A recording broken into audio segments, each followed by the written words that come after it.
প্রতিনিয়ত নিত্য নতুন সামরিক অস্ত্র ও শক্তি প্রদর্শন করে চলেছেন উত্তর কোরিয়ার নেতা কিম জং উন। এবার নতুন আত্মঘাতী বিস্ফোরক ড্রোন ডিজাইন করেছে উত্তর কোরিয়া, যার উদ্বোধন করেছেন কিম। কোরীয় উপদ্বীপে চলমান উত্তেজনার মধ্যেই এই সর্বশেষ সামরিক সংযোজনকে তার যুদ্ধ প্রস্তুতি বাড়ানোর চেষ্টা বলেই মনে করছেন সামরিক বিশ্লেষকরা, যেখানে বিশেষ গুরুত্ব দেয়া হয়েছে ড্রোন প্রযুক্তির উন্নয়নকে।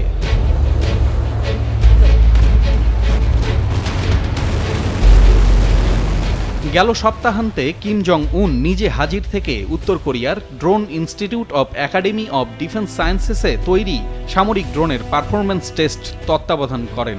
এই ড্রোনগুলি শত্রু ভূমিতে লক্ষ্যে আঘাত হানতে এবং ধ্বংস করতে ডিজাইন করা হয়েছে, যা উত্তর কোরিয়ার ক্রমবর্ধমান উন্নত সামরিক প্রযুক্তির নতুন সংযোজন। শনিবার অনুষ্ঠিত এক প্রদর্শনীতে দেখা যায় ড্রোনগুলি পূর্ব নির্ধারিত রুট ধরে উড়ে গিয়ে নির্ধারিত লক্ষ্যে সঠিকভাবে আঘাত করে, যাকে কৌশলগত এবং কৌশলী ক্ষমতা বাড়ানোর প্রচেষ্টায় আরেকটি মাইলফলক হিসেবেই মনে করছে উত্তর কোরিয়া। কিম এই আত্মঘাতী ড্রোনগুলোর দ্রুত উন্নয়ন এবং বাস্তবায়নের উপর জোর দিয়েছেন। এগুলোকে বিশেষ অপারেশন এবং সাধারণ সামরিক ইউনিটে ব্যবহারের জন্য তৈরি করা হচ্ছে। উত্তর কোরিয়ার রাষ্ট্রীয় বার্তা সংস্থায় প্রচারিত ছবিতে দেখা যায় যে ড্রোনগুলো সফলভাবে লক্ষ্যে আঘাত করেছে, যার মধ্যে দক্ষিণ কোরিয়ার K-2 যুদ্ধ ট্যাঙ্কে আঘাতের একটি সিমুলেশনও ছিল। কিম এসব ড্রোনের সফলতা দেখে সন্তুষ্টি জানান। এ সময় আধুনিক যুদ্ধে ড্রোনকে গুরুত্বপূর্ণ উল্লেখ করে কিম উত্তর কোরীয় সামরিক বাহিনীতে দ্রুত উন্নত ড্রোন সরবরাহের নির্দেশ দেন বলেও জানিয়েছে দেশটির গণমাধ্যম। এর আগে এই বছরের শুরুর দিকে পিয়ংইয়ং পানির নিচে চলতে পারে ও পরমাণু অস্ত্র গ্রহণে সক্ষম একটি ড্রোনের সফল পরীক্ষা চালায়, যা উত্তর কোরিয়ার সামরিক দক্ষতায় একটি নতুন মাত্রা যোগ করেছিল।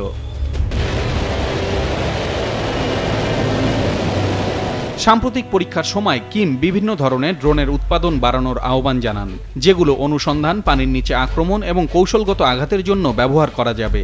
তিনি সামরিক বাহিনীকে এই প্রযুক্তিগুলো দ্রুত গ্রহণের জন্য বলেছেন।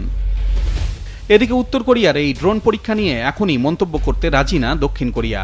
এক বিবৃতিতে দক্ষিণ কোরিয়া সেনাবাহিনী জানিয়েছে মার্কিন বাহিনীর সাথে তারা বিষয়টি নিয়ে কাজ করছে। 과거에 북러 교류를 할 때 일부 선물을 하거나 그런 걸로 저희가 알고 있습니다. 그래서 그런 것들이 উত্তর কোরিয়া ড্রোনের এই পরীক্ষা এমন এক সময়ে চালিয়েছে যখন মার্কিন যুক্তরাষ্ট্র এবং দক্ষিণ কোরিয়া বড় পরিসরের সামরিক মহড়া চালাচ্ছে। উলচি ফ্রিডম শিল্ড ড্রিল নামে পরিচিত এই মহড়া উত্তর কোরিয়ার ক্রমবর্ধমান পারমাণবিক হুমকির বিরুদ্ধে দক্ষিণ কোরিয়ার প্রতিরক্ষা সক্ষমতা বাড়াতেই আয়োজন করা হয়েছে। এই মহড়া বৃহস্পতিবার পর্যন্ত চলবে। জলে ও স্থলে অবতরণের প্রশিক্ষণ দিতে একটি পৃথক অনুশীলনও চলছে একই সময়, যেখানে ডজন খানেক বিমান ও নৌবাহিনীর জাহাজ অংশ নিচ্ছে। পলাশ রঞ্জন রায়, মাছরাঙা নিউজ ডেস্ক।